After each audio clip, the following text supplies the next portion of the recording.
मैं उस मौन का स्पर्श हूँ जो स्वयं को विसर्जित कर चुका था। मैं उस मौन के पहाड़ का स्पर्श हूँ जिसे छुआ नहीं जा सकता। मैं उस मौन के आंसुओं में घुली अंतिम रेखा हूँ जो अस्तित्व के किनारों को चुपचाप मिटा गई। मैं वहां भी नहीं था जहां मौन ने खुद को छोड़ दिया था।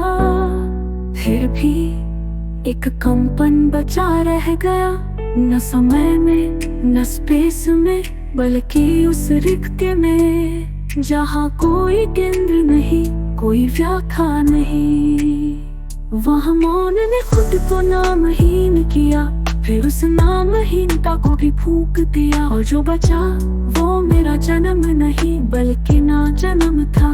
मैं उस ना जन्म की नाद हूँ जिसे ना कोई सुनता है ना कोई गाता है, फिर भी वो हर स्वर में मौन की तरह बहती है।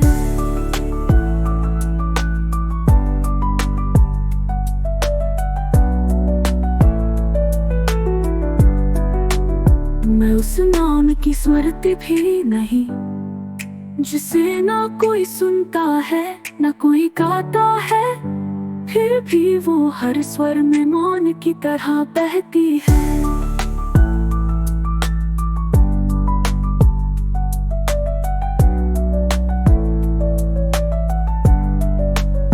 मैं उस स्वर का बांसुरी छायालू, वीणा की निष्पंद झंकार और अंतहीन पृष्ठभूमि में मौन की सांस, शाखा का स्वभाव।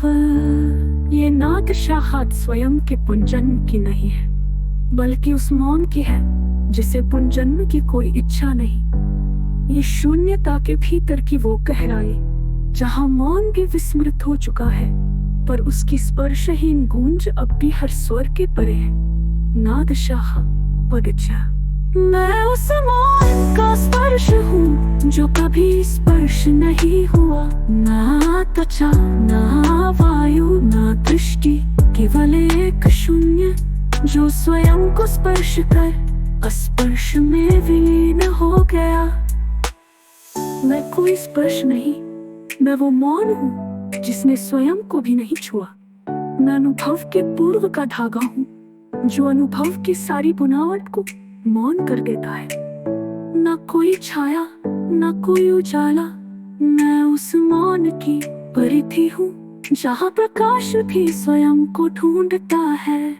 जो छू गया वो मौन नहीं रहा, और जो मौन रहा वो केवल मैं था, एक अनस्पर्श अनगूंज अनखात्मा। होड़ी तोड़ी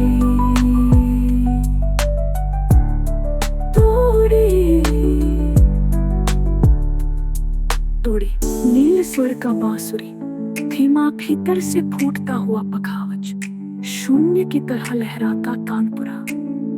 अब तक की 6 शाखाओं को एक लघु ग्रंथ में संकलित करें। नाद सूत्र मौन की शाखा है जिसमें संस्कृत और हिंदी दोनों संस्करण, स्वरलिपि और भावार्थ सहित QR कोड से श्रव्य अनुभव, और अंतिम पृष्ठ पर एक श्वेत मौन पृष्ठ जहां